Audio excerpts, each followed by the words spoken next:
Pinocchio, Chapter 31. It appears Pinocchio has escaped study and is now in a land of toys.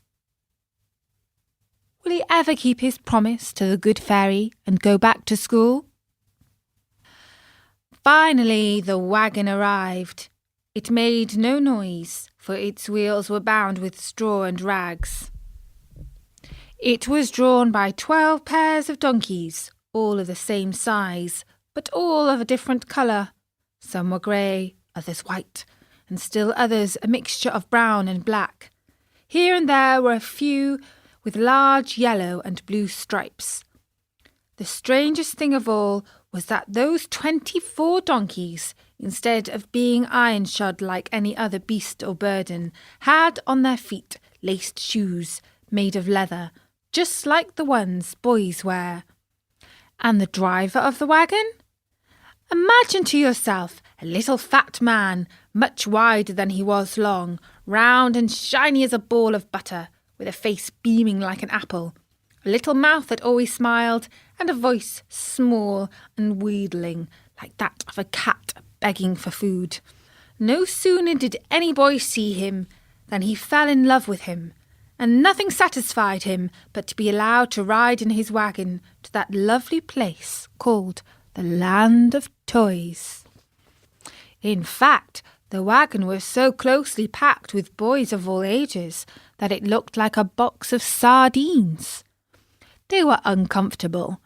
They were piled one on top of the other. They could hardly breathe, yet not one word of complaint was heard.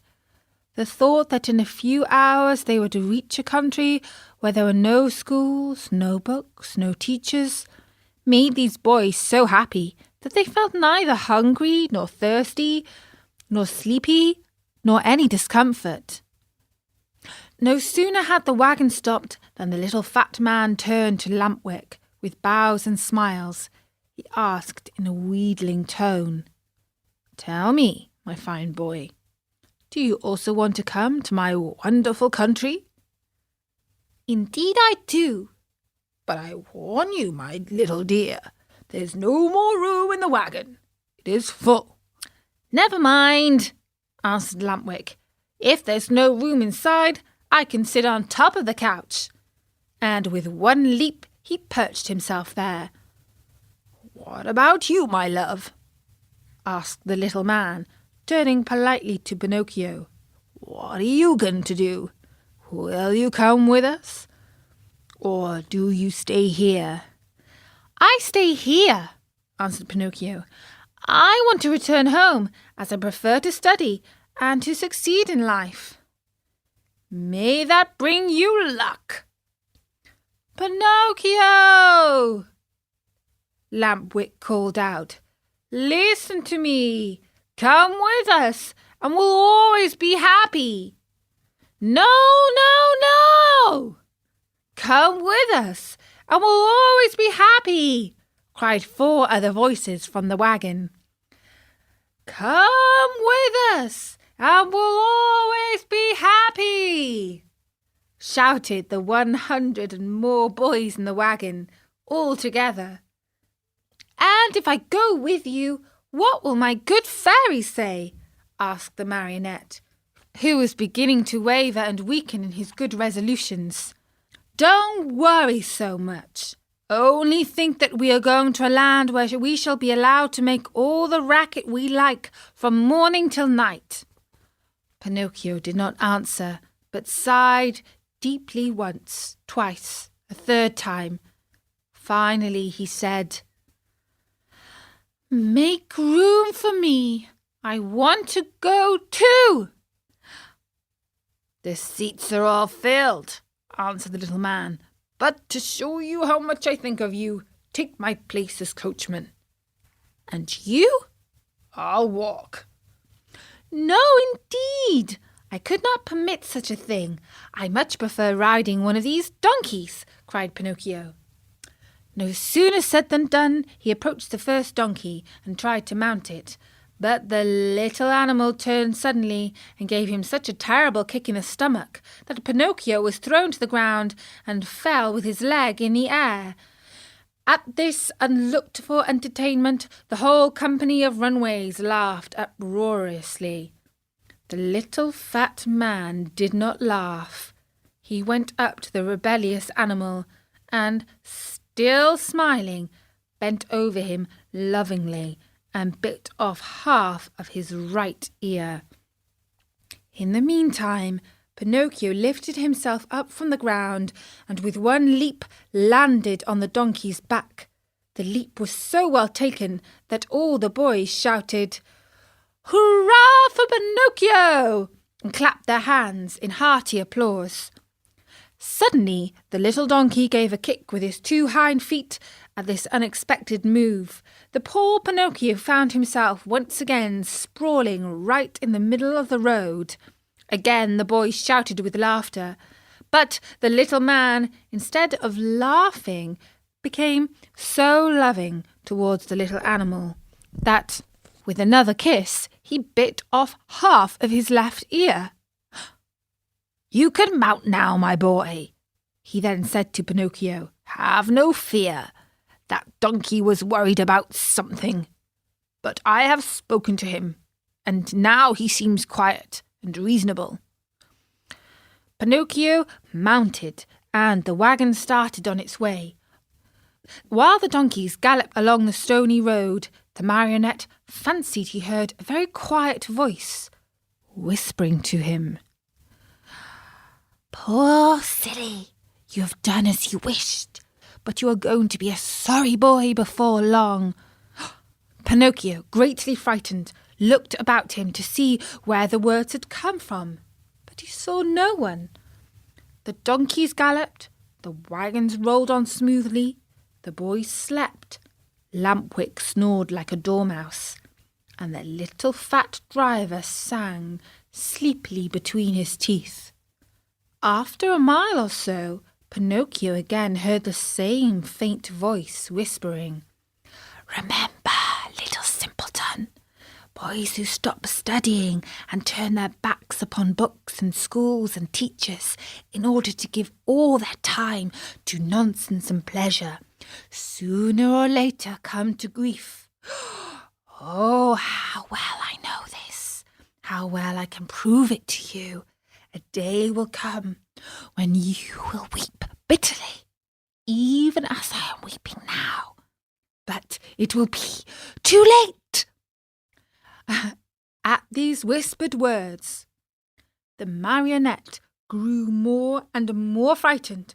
He jumped to the ground, ran up to the donkey on whose back he had been riding, and taking his nose in his hand, looked at him.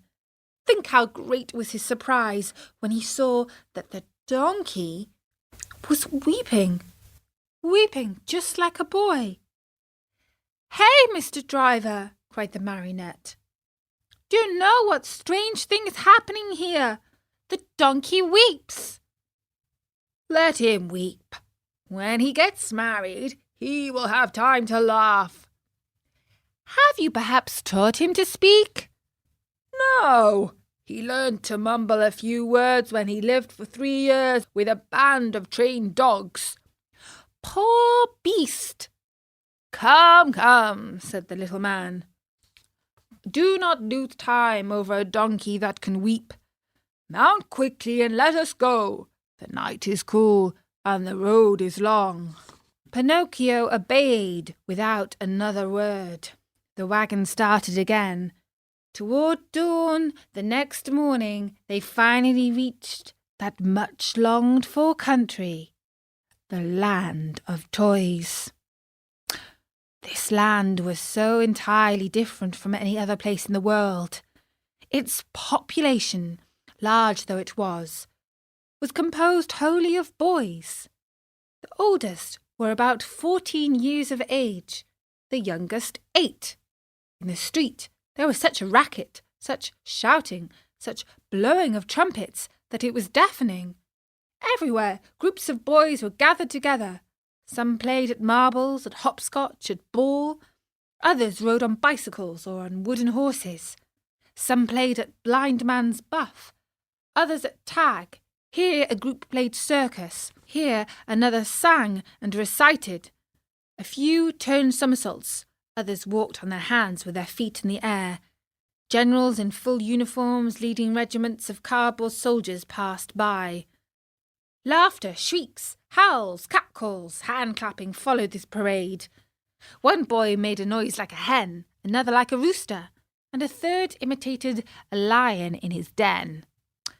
All together they created such a pandemonium that it would have been necessary for you to put cotton in your ears. The squares were filled with small wooden theatres and overflowing with boys from morning till night, and on the walls of the houses, written with charcoal, were words like these: "Hurrah for the land of toys! Down with arithmetic! No more school!" As soon as they had set foot in that land, Pinocchio, Lampwick, and all the other boys who had travelled with them started out on a tour of investigation. They wandered everywhere. They looked into every nook and corner, house and theatre. They became everybody's friend. Who could be happier than they? What with entertainments and parties, the hours, the days, the weeks passed like lightning. "Oh, what a beautiful life this is!"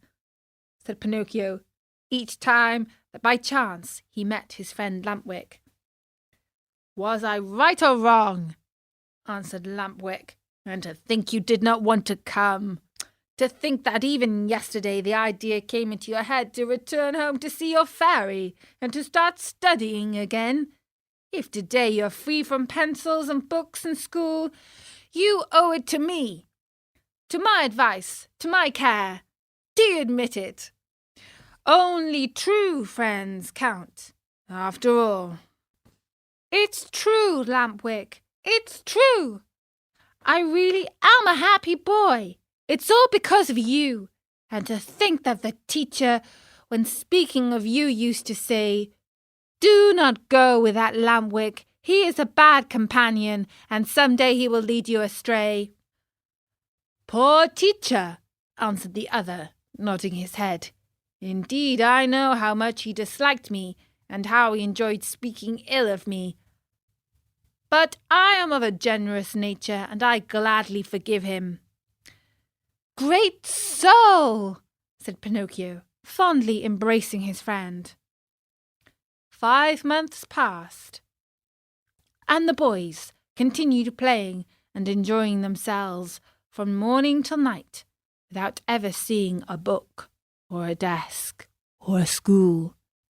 But, my children, there came a morning when Pinocchio awoke and found a very great surprise awaiting for him, a surprise which made him feel very unhappy, as you shall see.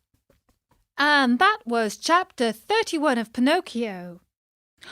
Pinocchio's life has always been full of surprises, but what could possibly happen next? Find out in the next chapter of Pinocchio on storynori.com.